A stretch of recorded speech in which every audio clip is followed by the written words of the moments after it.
Karena sebetulnya kalau ujian skripsi itu beda dengan UN. Tapi kalau yang turun ke lapangan, nah itu saya pikir memang pertama bisa jadi perlu ada semacam ya selama payung hukumnya tidak ada, kita tidak bisa bergerak. Artinya Kemendikbud kita lihat ekstrem paling kirinya itu ada yang ingin memanfaatkan, ekstrem kanannya memang benar-benar ada yang kesulitan. Fokus mahasiswa yang kurang sekarang, mengeluh banyak sekali tugas. Sebetulnya kalau kita bandingkan dalam 20 tahun terakhir yang saya lihat itu tugas mahasiswa yang sebelumnya lebih berat. Hari ini hampir tidak pernah ada mahasiswa yang berani ambil resiko untuk menyatakan idealismenya. Jadi itu mempengaruhi mindset cara berpikir dia. Nah bahkan generasi-generasi Mas Gasan ke depan itu untuk pekerjaan saja alokasi dana dari keluarga mungkin terbatas. Kalau harus ditunda, ini ancamannya tidak akan kuliah lagi. Ya, kalau bahasa hukum COVID-19 ini kan force major. Force major itu kondisi yang tidak diinginkan masing-masing pihak. Dan biasanya segala kerugian ditanggung pihak masing-masing gitu ya. Yang perlu harus diperhatikan ini perguruan tinggi swasta. Dan swasta kan ada gradasinya juga. Ada swasta memang sudah mapan, ada swasta yang memang harus berjuang. Kita dosen sudah melepaskan jubah-jubah feodalisme. Kita buka, kita coba merangkul. Tapi ya justru dalam tanda petik saling memanfaatkan. Kampus memanfaatkan suasana misalnya, ya dua-duanya makin canggih. Ya, mereka menggunakan teori-teori konflik gitu ya. Ini yang disebut kooptasi. Ada yang saya setujui, ada yang tidak. Yang saya setujui adalah pertama, tapi ini tidak dibarengi dengan sikap kritis dan kreativitas mahasiswa. Padahal untuk ke depan, saya kira tetap harus diberikan hak mahasiswa. Ini kan ciri hari ini ya, orang berani berkomunikasi secara online, tapi begitu tatap muka dia tidak berani. Nyalinya.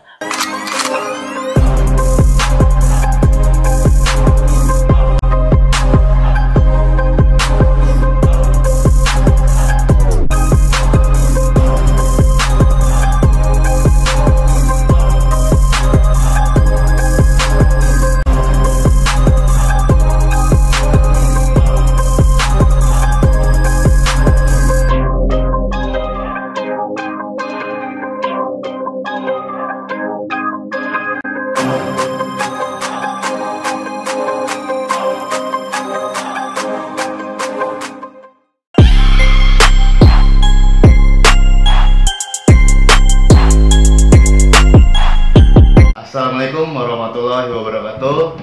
Balik lagi nih sama saya Gaza Syakir Albak di channel Don't Worth ID. Nah, alhamdulillah pada kesempatan kali ini nih saya lagi bersama dengan Bapak dosen yang kebetulan kita sebelah-sebelahan Pak. Jadi tetangga udah lama ya. Butuh introduce dulu. Coba Pak, silakan berkenalan. Iya, saya Khairul Fuad. Saya dosen FISIP Sosiologi Universitas Nasional di Jakarta. Udah kurang lebih di dunia akademisi udah berapa 20 tahun. 20 tahun. Oke. Ini kan sebenarnya menarik nih Pak. Ada sebuah petisi tentang skripsi. Ini saya mau ngambil dulu datanya di detik sekarang.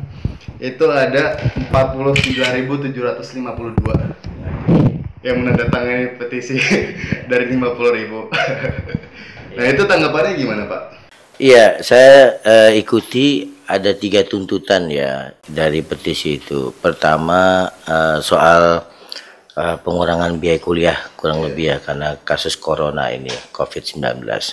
Yang kedua soal penggantian ujian skripsi dengan kegiatan yang lain. Dan yang ketiga perpanjangan masa kuliah untuk yang 2013. Saya bisa memahami kondisi COVID ini memang buat susah segalanya. Dan salah satu alasan mahasiswa yang membuat petisi itu kalau UN saja boleh dihapuskan, kenapa untuk tingkat mahasiswa juga tidak? Memang kalau kita lihat beberapa segmen di masyarakat diberikan kemudahan.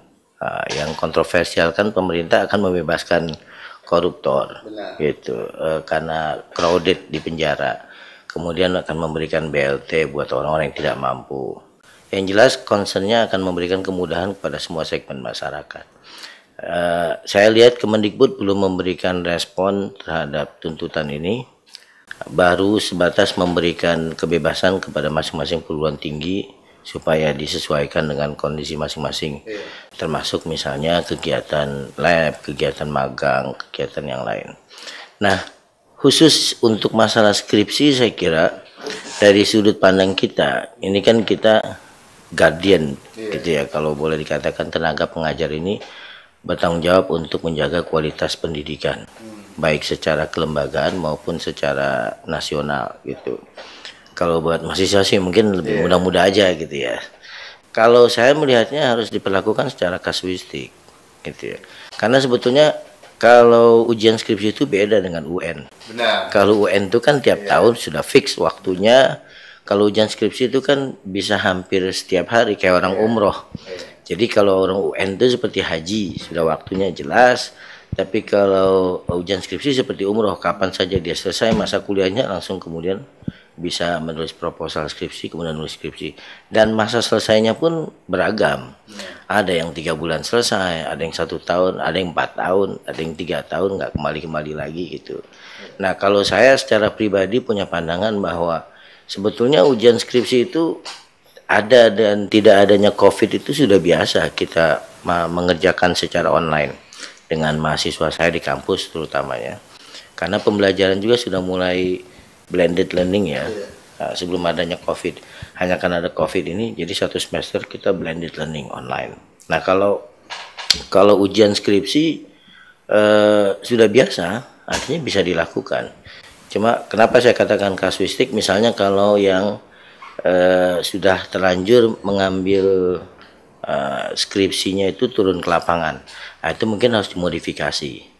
Itu tinggal modifikasi saja. Tapi kalau prinsipnya skripsi harus tetap jalan, saya pikir harus tetap jalan. Oke, baik Pak. Ini ada, sebenarnya aku lihat sih di petisinya ini ada 5 poin.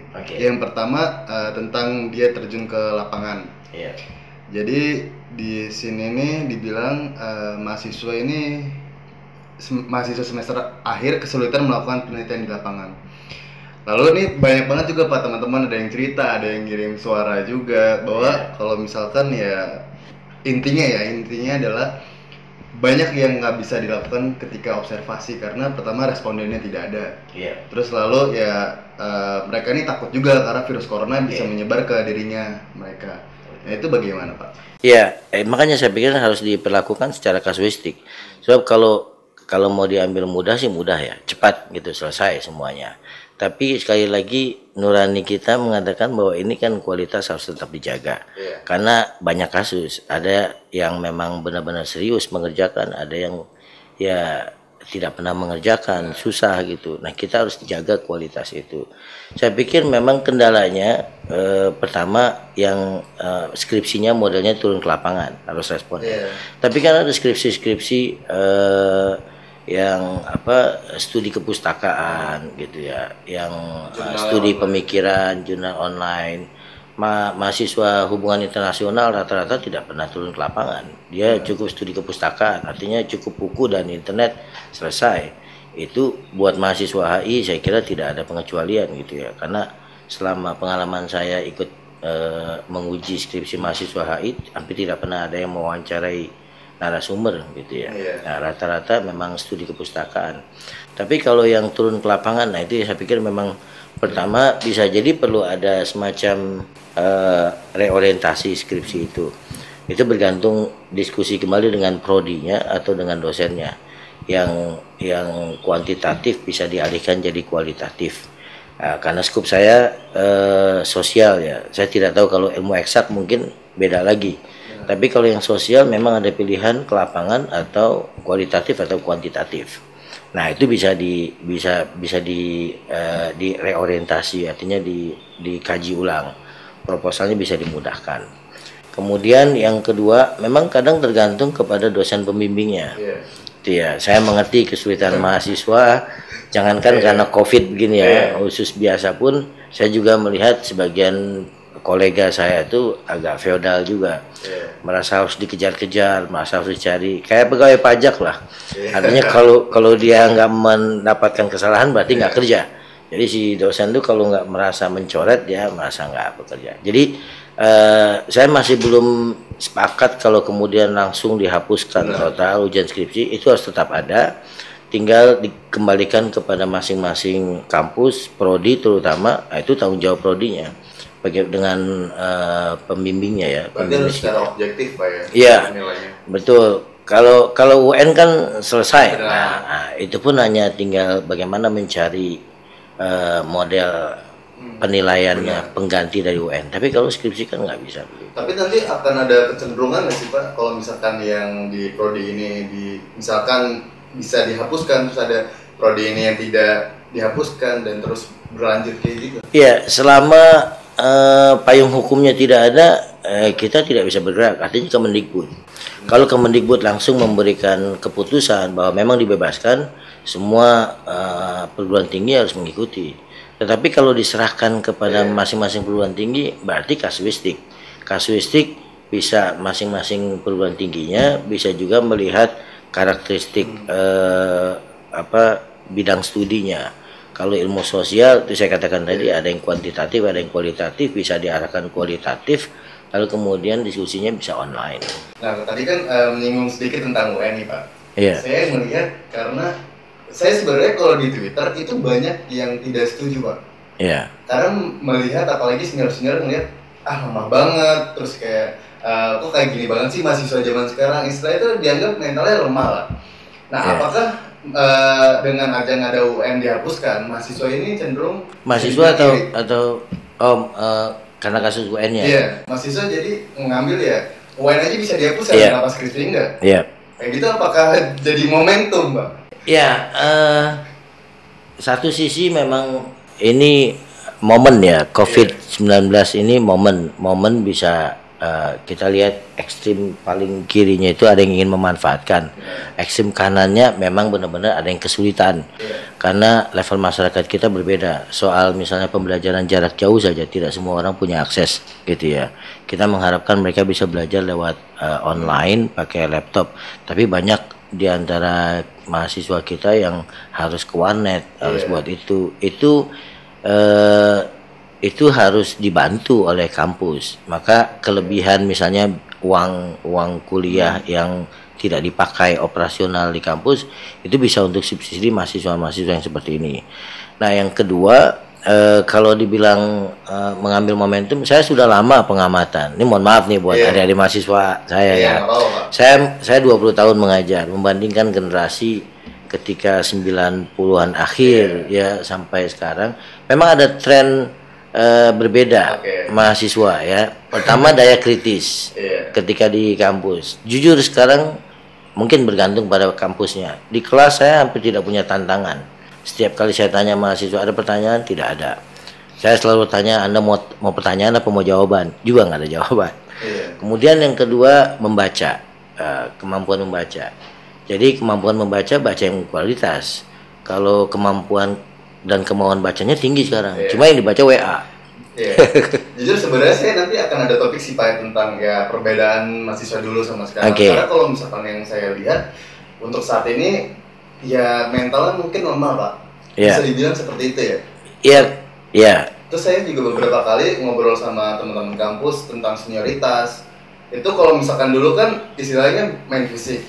Tetapi untuk mentalnya bisa dibilang bisa bangkit lah istilahnya. Makanya ketika senioritas dihapuskan, mentalnya jadi tidak ada kayak gini dan masih banyak aspek lainnya. Iya, ada sisi positifnya, penghilangan aspek, kemudian senioritas dengan junioritas. Tapi yang memang saya soroti hari ini adalah ini karena teknologi informasi komunikasi yang luar biasa, sehingga kita dosen saja kesulitan memberikan tugas kepada mahasiswa.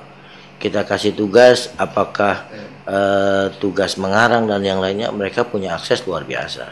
Satu definisi saja harusnya ya mahasiswa dengan kemudahan itu dia bisa mendebat mas dosen.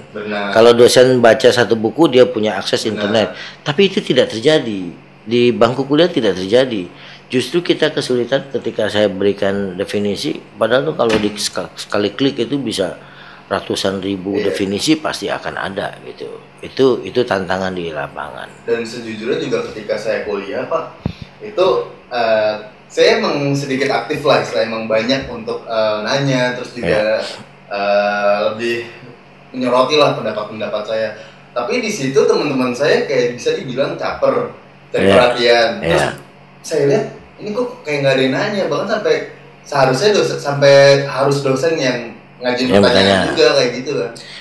Iya, ini sekarang memang yang melanda banyak kampus. Saya banyak tanya dengan kolega-kolega saya, kemampuan membaca dan itu berimplikasi kepada mentalitas untuk kemudian menyampaikan pendapat.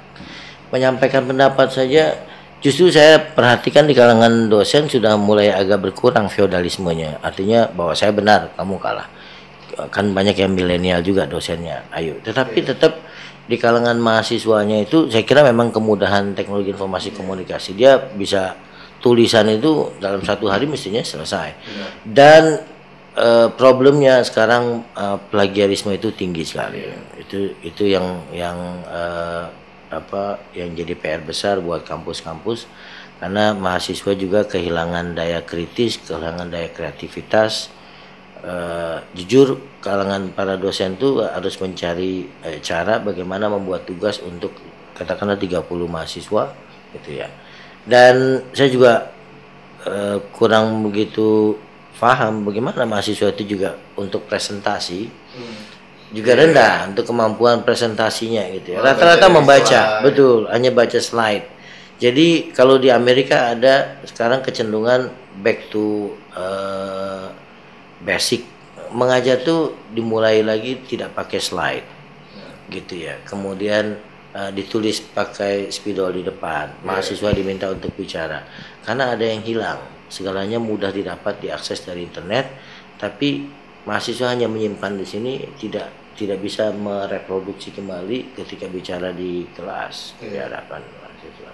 Nah kalau misalkan pendapat Bapak nih, kalau misalkan untuk mahasiswa yang istilahnya bisa dibilang tuh sekarang mengalami tugasnya banyak Pak, banyak banget keluhannya.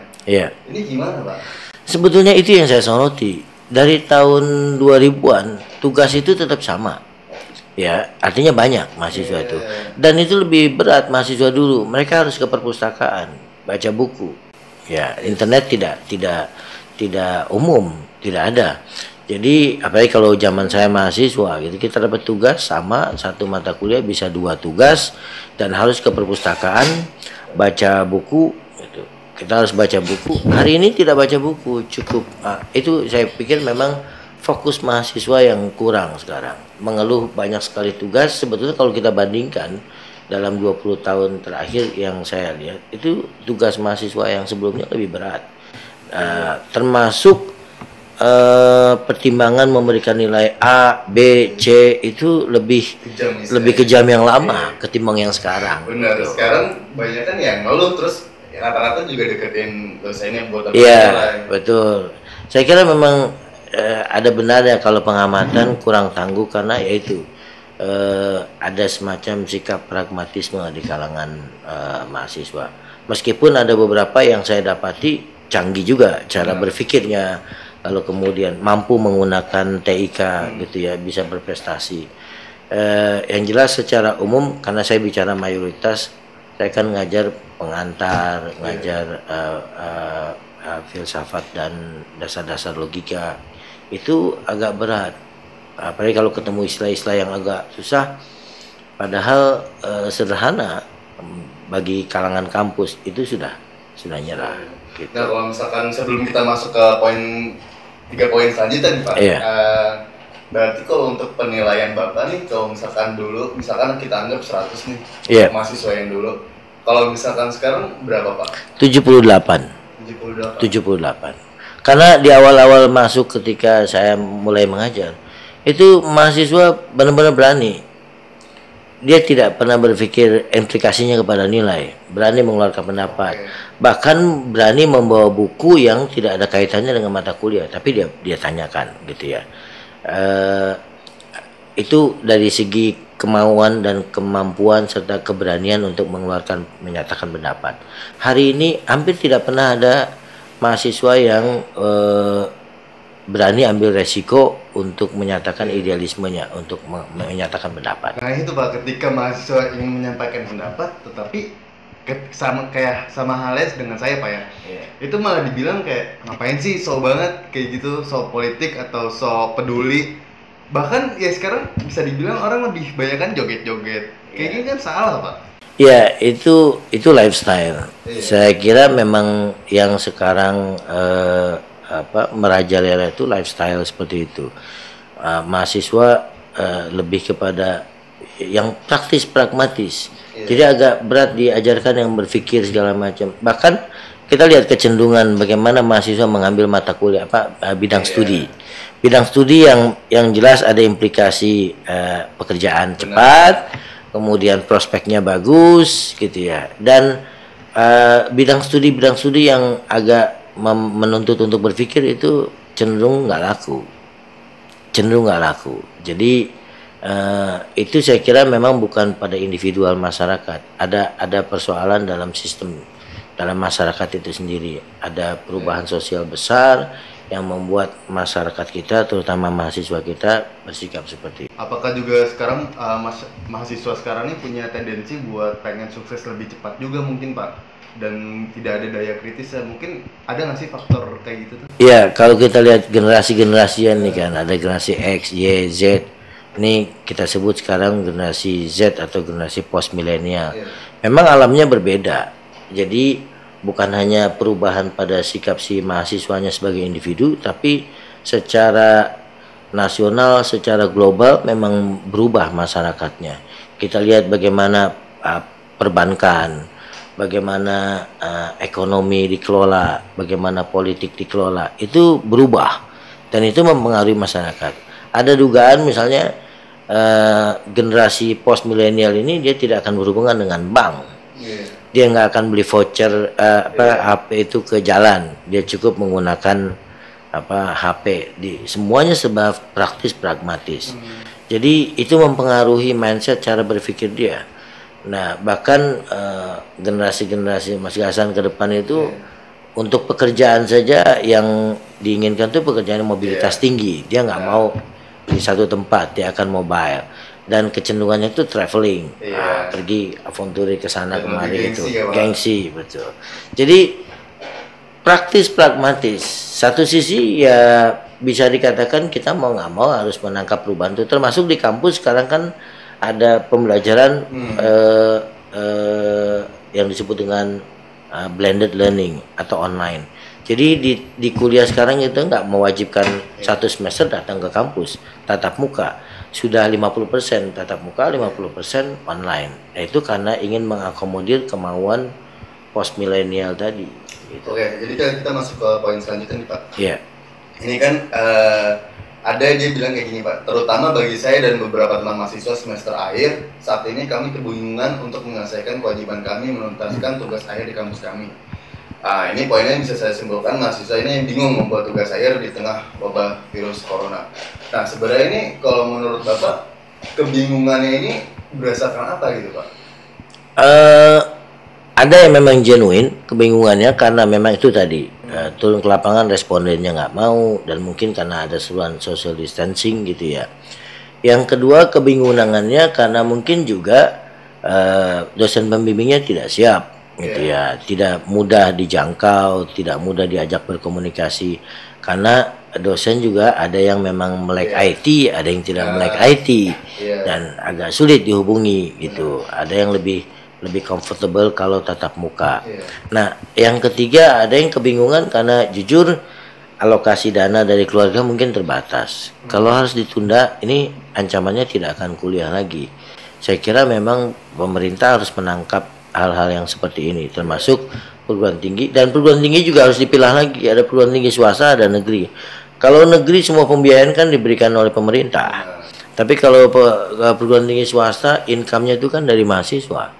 Kalau mahasiswanya nggak bayar, terus kampus bagaimana membayar pegawai dan dosen-dosennya? Berarti memang ini perannya cukup kompleks ya Pak, cukup rumit ya, banyak banget yang terkaitan ya Pak ya? Iya, harus dipilah-pilah.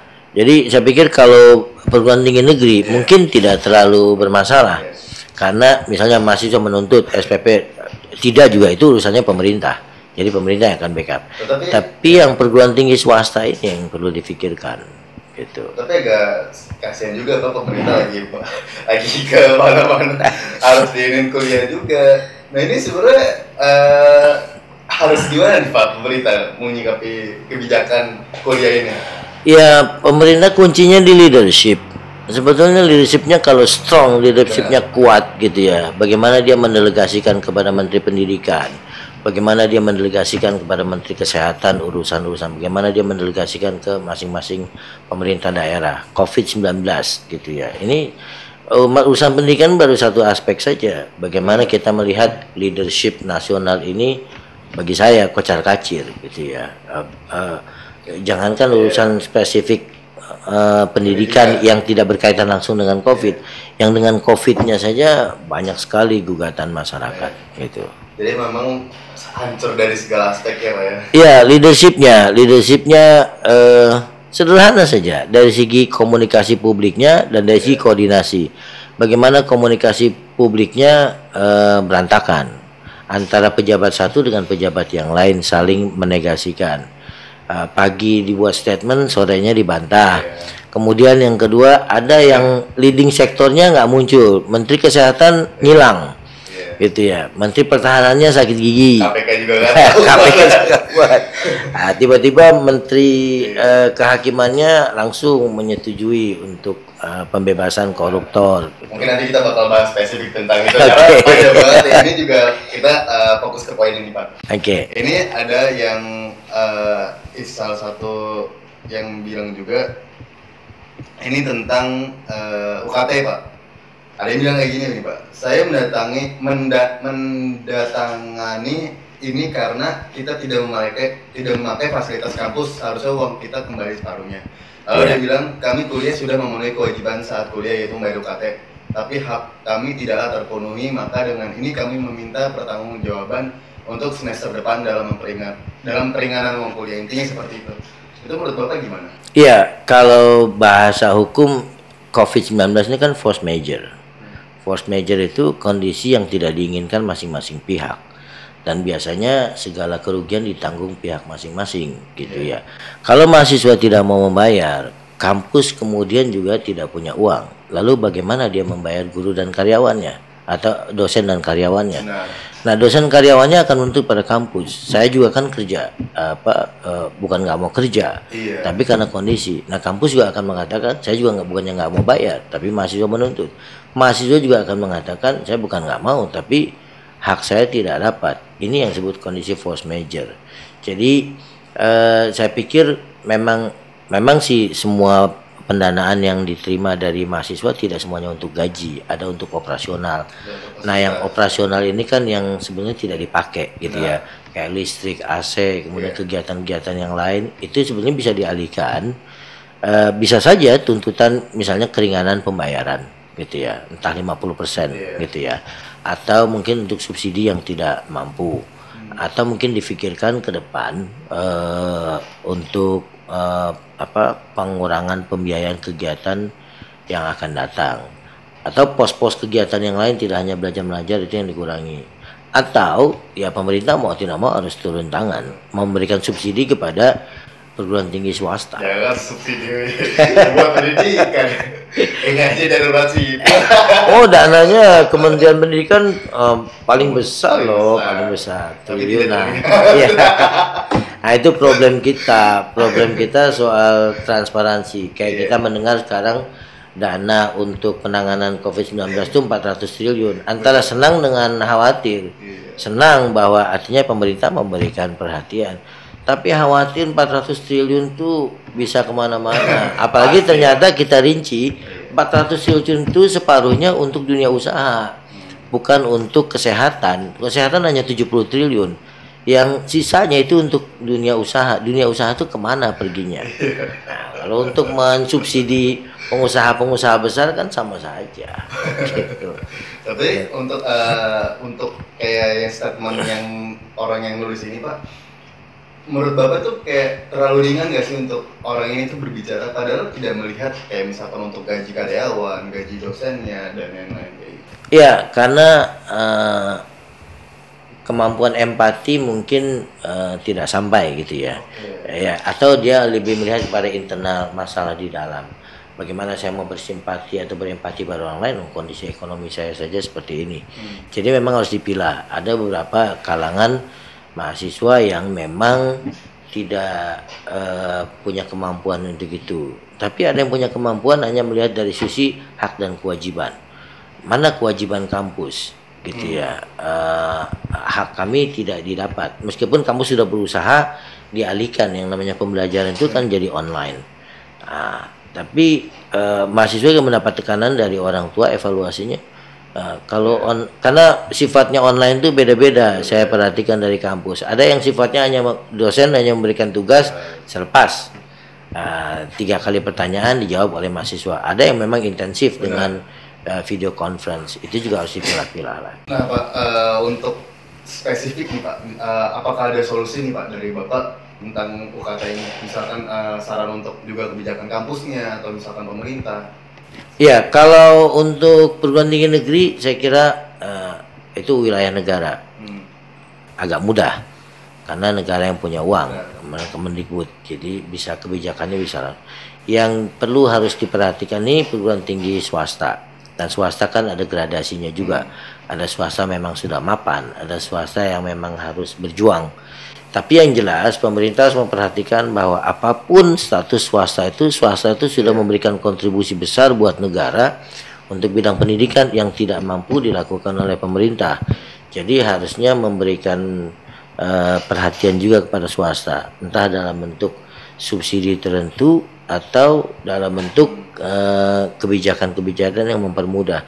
Karena di perguruan tinggi itu juga mereka harus punya landasan hukum, payung hukum. Misalnya skripsi dihapuskan gitu ya. Itu kan 6 SKS. Sementara aturannya harus katakanlah tamat 144 SKS. Hilang 6 SKS. Dia harus buat peraturan baru gitu ya. Dan berapa lama ini berjalan? Kan Covid kita nggak tahu juga gitu. Kemudian lebih saya katakan tadi pertanggungjawaban moral sebagian kolega saya bahwa ini berkaitan dengan kualitas pendidikan. Kalau dibiarkan begitu saja kita bertanggung jawab meskipun sekian ratus mahasiswa yang keluar begitu saja tanpa ujian skripsi. Nah, menurut Bapak nih Pak, sebagai bisa bilang udah cukup profesional untuk menjadi dosen, udah 20 tahun lebih. Melihat pendidikan sekarang Pak, itu kualitasnya seperti apa Pak? Pendidikan di tingkat mana nih? Kita ambil mungkin sekarang lagi bahas tentang perkuliahan Pak. Iya.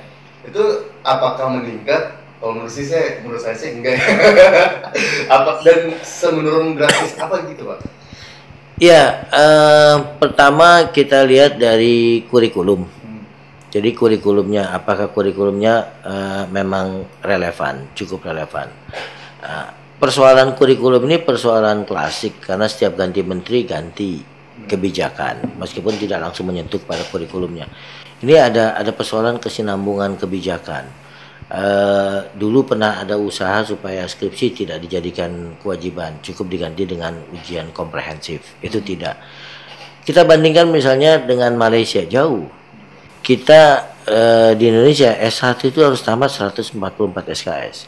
Malaysia sudah sekitar 20 tahun yang lalu cukup 130 SKS sehingga dia bisa menyelesaikan. Nah kalau kita kan banyak sekali beban-beban mata kuliah yang dipaksakan antar fakultas, kemudian juga mata kuliah wajib nasional gitu. Itu yang saya kira tidak, meskipun orang mengatakan itu disesuaikan dengan karakteristik masyarakat, tapi juga ternyata kita kurang bersaing. Yang kedua dari segi penguasaan bahasa asing gitu, kita jauh kalah dengan Malaysia di forum-forum internasional. Nah, jadi sehebat apapun tokoh kita, tapi kalau kemampuan bahasa asingnya rendah, maka dia tidak akan dapat menyampaikan pikirannya dengan baik di forum internasional. Maka itu mempengaruhi pergaulan kita secara internasional karena kemampuan bahasa itu. Dan itu kembali kepada sistem pendidikan kita. Itu yang pertama kurikulum. Yang kedua SDM. SDM masih jauh rasionya antara mahasiswa dengan dosen yang kita butuhkan, terutama dari segi kemampuan atau kompetensinya ya. Nah, yang ketiga mahasiswanya sebagai outputnya. Ini yang cukup berat kita hadapi, mahasiswa terutama. Ini kritik juga nih, otokritik nih buat mahasiswa temannya Mas Gasan nih. Kalau kita memang lebih banyak mendengar. Iya, itu tadi yang saya soroti. Kita dosen sudah melepaskan jubah-jubah feodalisme. Kita buka, kita coba merangkul, tapi tetap ada tembok mental yang menghalangi mereka untuk mereka berbicara secara terbuka, untuk mereka membaca lebih banyak, untuk mereka ya mungkin karena mobilitas sosialnya udah lumayan tinggi, kemudian fasilitas serba ada gitu ya, dimanjakan dengan itu. Semua mahasiswa kan di kelas semua punya HP gitu. Harusnya itu kan memudahkan mereka mengakses informasi segala macam dan mempunyai senjata untuk berdebat dengan dosen, tapi itu tidak terjadi. Jadi ada persoalan dengan mental, saya kira. Tapi kemarin itu sempat saya kan bahas tentang yang demo mahasiswa juga, Pak. Tentang yang... Nah, dia ini ngeluh juga kalau misalkan bahkan di BEM-U-nya aja itu tidak ada. Ruang untuk menyatakan pendapat itu tidak ada. Yang tidak memberikan siapa? Dari pihak kampusnya. Berarti kita tidak bilang kayak nggak sepenuhnya emang salah di mahasiswa juga, pasti ada dari kebijakan kampus yang tidak cocok juga di generasi yang sekarang ini kan, Pak? Ya, justru dalam tanda petik saling memanfaatkan.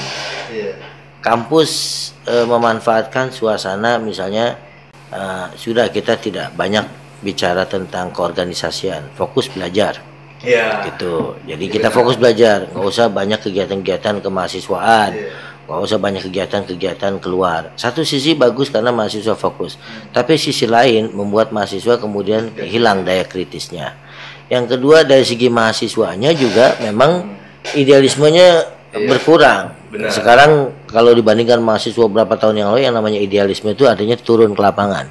Mahasiswa ideal itu bukan cuma jago dalam pembelajaran, tapi lebih kepada sensitivitas sosial. Itu ada isu sosial apa? Dia berbicara, apakah menulis di koran atau dia buat forum-forum diskusi atau turun ke lapangan. Nah, itu yang tidak ada. Nah, jadi boleh saya katakan dalam tanda petik saling memanfaatkan. Meskipun kampus bahasanya normatif, wah ini buat kamu juga. Kita fokus belajar, fokus mencari ilmu. Nah, ini sebenarnya cukup berani sih Pak untuk saya bilang seperti ini Pak. Karena dulu ketika saya datang ke kota dan saya nggak bisa nyebut universitas mana, karena ini saya ingin bilang sensitif. Itu ada rektor yang istilahnya, ini kan teman saya anak BEM juga.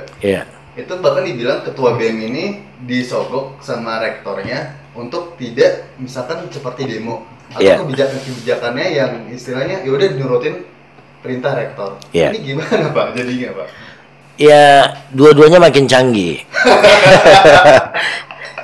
Mereka menggunakan teori-teori konflik gitu ya. Ini yang disebut kooptasi. Bisa jadi dari aktivis mahasiswanya yang memang keras sebetulnya dalam rangka memeras. Keras bukan ideal, tapi untuk mendapatkan sesuatu, deal di belakang. Atau mungkin memang inisiatif dari atasnya, dari kampusnya untuk menundukkan ini gampang, kasih fasilitas selesai, maka hilang giginya, gitu. Jadi bisa dua kemungkinan. Cara-cara itu saya kira masih tetap ada di manapun, masih tetap ada digunakan. Cara untuk bagaimana menghilangkan konflik ini, gitu.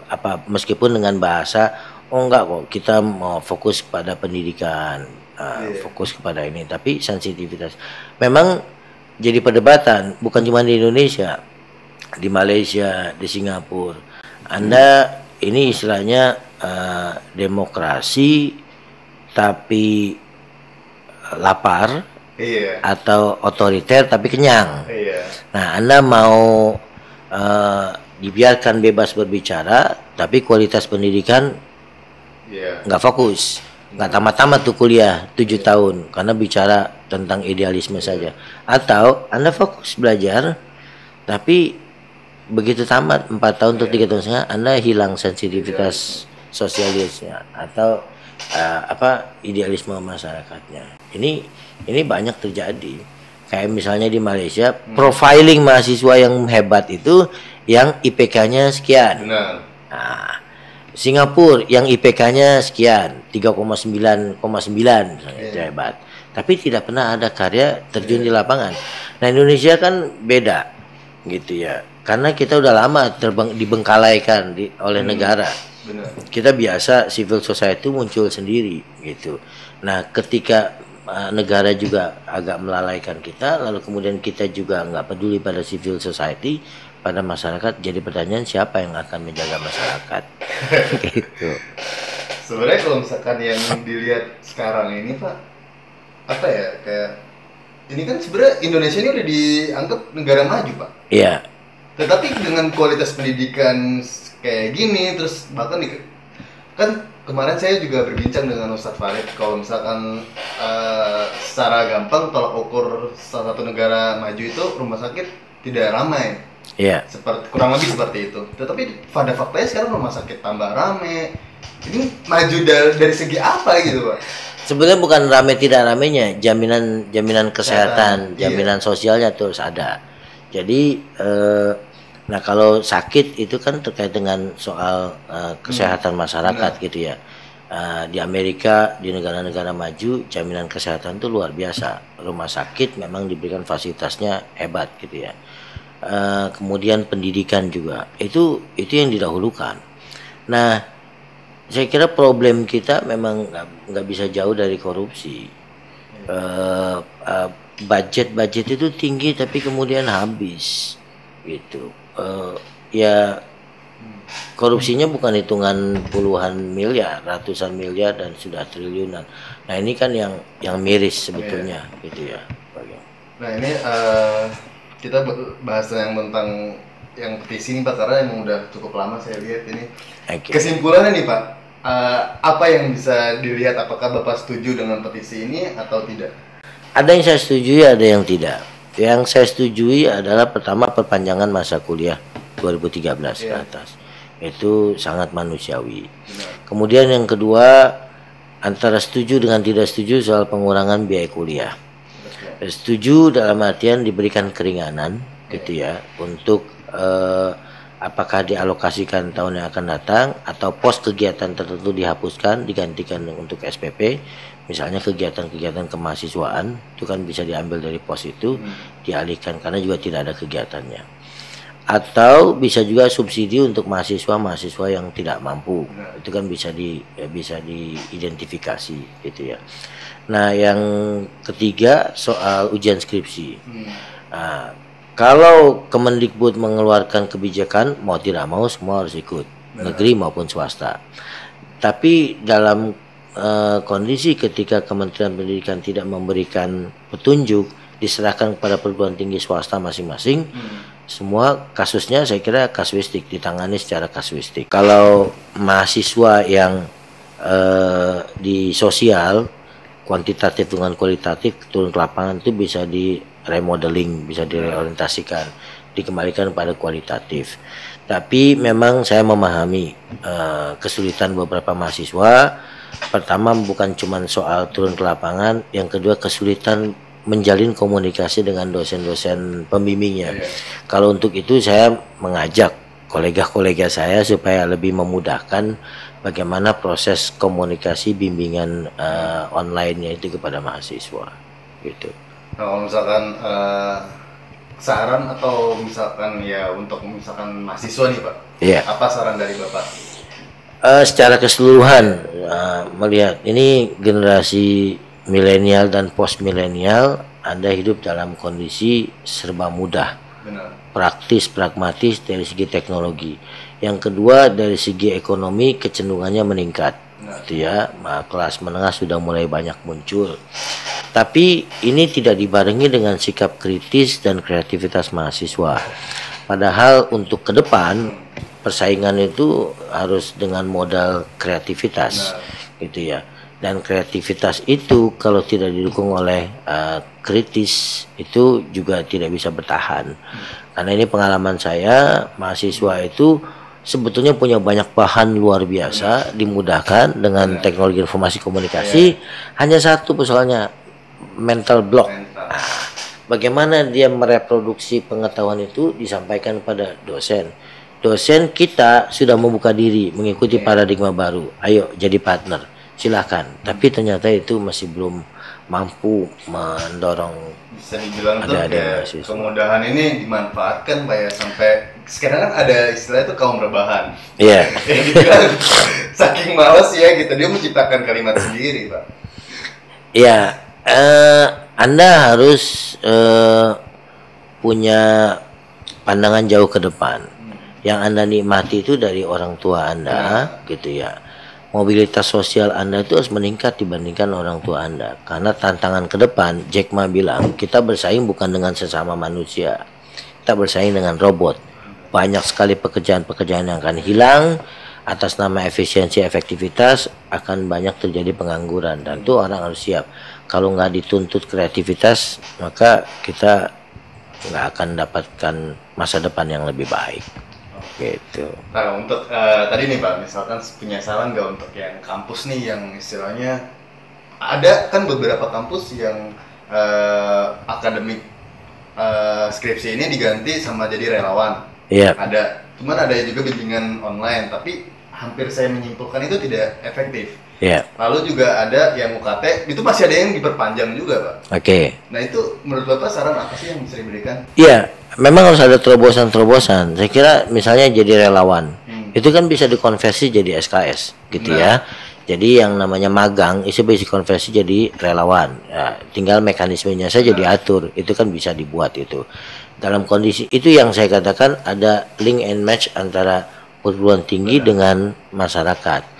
Masyarakat lagi butuh apa nih? COVID itu bisa dialihkan. Jadi tidak melulu terpaku pada soal di kampus bawah ini. Saya kira itu salah satu terobosan bagaimana mengkonversi kegiatan mahasiswa jadi relawan. Nah itu mungkin untuk kasus-kasus skripsi yang tidak bisa dialihkan dari kuantitatif ke kualitatif. Dan ini menjadi salah satu inisiatif yang bagus sih Pak ya. Betul. Nah, jadi ada kepedulian kepada masyarakat, kemudian ada terobosan dari kampusnya, ada solusi buat mahasiswa yang punya masalah, dan membantu pemerintah secara keseluruhan. Nah tadi tentang yang UKT nih Pak, gimana nih Pak untuk kampusnya? Berat. Kalau misalkan sulit buat ngungkapin nggak apa-apa. Dalam hal apanya nih? Untuk yang diperpanjang ini Pak, karena kan UKT-nya yang swasta juga lumayan nih. Ini ada yang diperpanjang kayak udah nggak dipedulin aja gitu. Saya kira tetap harus diberikan hak mahasiswa. Hak mahasiswa harus diberikan. Itu artinya yang 2013 masa studinya habis.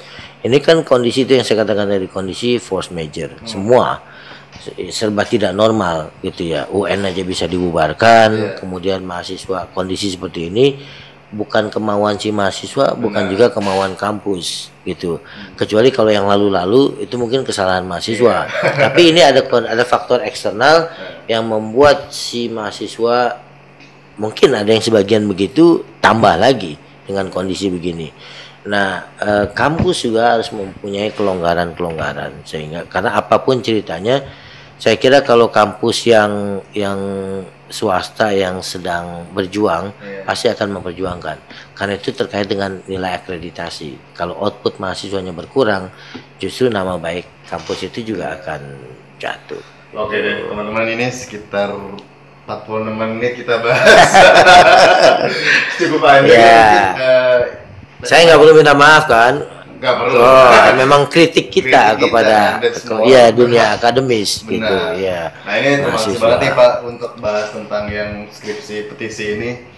Sebenarnya menurut Bapak ini nggak sih Pak, ada keberanian nggak sih orang ini untuk menyampaikan pendapatnya? Iya, berani secara terbuka, tapi bisa jadi tidak berani di kelas atau di kampus. Ini kan ciri hari ini ya, orang berani berkomunikasi secara online, tapi begitu tatap muka dia tidak berani. Istilahnya nyalinya Pak. Nyalinya. Tapi saya acungi jempol bahwa ini menggerakkan masyarakat gitu ya, kepedulian. Tapi itu salah satu persoalan masyarakat kita, anonymous. Jadi anonymous namanya ada, tapi anonymous dalam artian ketika berhadapan muka dengan dosennya itu kenapa mental itu tidak muncul. Tapi kalau sifatnya tertulis gitu, maka ada plesetan ini salah karena kita Bhinneka Tunggal Ika dan sih. Kalau misalkan saya kan langsung misalkan sama bapak nih sharing langsung, saya nggak ketik-ketik di Instagram, wah nggak setuju gini-gini, kayak udah nggak ada apa-apa ya pak. Mereka berpendapat sama orang yang satu opini dan nggak ada penyelesaian di situ. Kalau seperti ini kan bisa jadi satu media juga buat orang.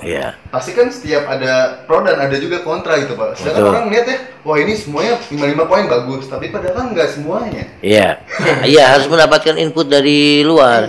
Itu kan saya katakan tadi salah satu empatinya kita melihat problem kampus ini seperti apa. Mungkin tidak semua mengerti, ada kampus negeri, ada kampus swasta.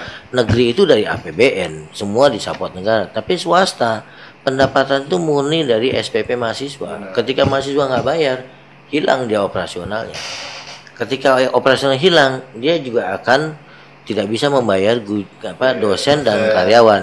Ketika tidak bisa gaji dosen dan karyawan, mereka punya keluarga. Gitu. Jadi berbalik kembali. Oke deh, semoga pendidikan semakin naik, terus juga virus corona ini cepat selesai pak ya. Mudah-mudahan. Oke deh, terima kasih banget pak udah bahas hampir 50 menit ya, semoga teman-teman juga nggak bosan. Terima kasih Mas Gasan. Kita berbagi pandangan. Jadi gitu aja, jangan lupa untuk subscribe, like, komen, dan share video.